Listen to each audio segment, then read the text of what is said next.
let's see how we could have prevented the Santa Barbara massacre. And, uh, that's the question du jour. How could this have been prevented? On the pro-gun side, of course, nothing could have prevented it. On our side, laments that, gee, we have to stop this, and, if only the Congress, does what it's supposed to do, we'll pass laws and we'll be able to prevent this. And the laws they want to pass are better background checks and, the usual things, all of which are laws we need, by the way. So here's what happens. In England, in 1996, in Dublin, a town in England, they had their Sandy Hook massacre. A madman went to an elementary school, killed, I think it was 16 or 17 young children, killed several teachers, and then himself, of course. And it was as shocking to England then as Sandy Hook has been to us now. In fact, just as a quick aside, Andy Murray, the great English tennis player, he won Wimbledon this year, was a student at the school on the day the shooting took place. And he just wrote a piece or was interviewed and talked about, what it was like, going through that, not only that day, but afterwards. And it's a pretty compelling piece. I might have even sent it to you, Martha. If not, make sure I do. Make sure I do. It's important. So, how did England react to this? How did England react to the Dublin massacre? Well, the first thing they did was they banned handguns. Nobody in England can own a handgun. That's it. No one could own a handgun anymore. No one could own a semi-automatic gun anymore. They banned those. The only gun you can own in England is a hunting rifle or a rifle you can use for marksmanship, if that's your area of interest. And that rifle has 3 bullets. It has a bullet in the chamber and then 2 backup bullets that go in. So that shoots 3 bullets at a time. That's it. That's the only rifle you can have.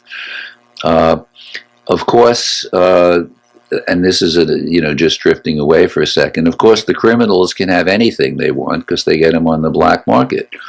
And you'd expect a bloodbath in England, but of course they don't have a bloodbath in England, and I'll talk about that later or another time.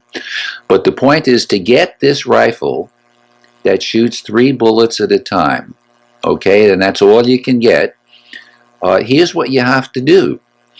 Somebody has to write a reference letter for you, saying, Martha's a solid citizen and I think she would be okay, and is qualified and stable enough to have a rifle. They then don't issue her a rifle in 24 hours. What they do is they then go interview the people in Martha's world. They speak to her family. They speak to her friends. They speak to teachers. They speak to physicians. They speak to the people who know this person's world to find out if the people in that world feels, that this is a person who would be okay having a gun. And then they speak to the very person themselves. The process takes 2 months, maybe 2.5 months. And if you survive all of that, then and only then can you get a gun. They know who has the gun. Your name's not thrown away. They know that you, Martha, now have a rifle. You have an obligation to keep that rifle stored in your home in a locked cabinet, unloaded. And if you fail to do that, you go to jail for 5 years. It's a mandatory 5-year jail sentence. And guess what? They actually send people to your homes unannounced to inspect to see that the guns are locked up properly. And I know this because I have friends who live in England who, in fact, do have hunting rifles. And they've they've told me about the inspectors coming. And if your cabinet's not locked, there's no excuses. It couldn't be, well, I was just about to close it, but I had to run to the bathroom, or my wife wanted to get a dust rag or whatever. No excuses. It's not locked. It's, open. There are bullets are in the gun. Off you go to jail. Mandatory.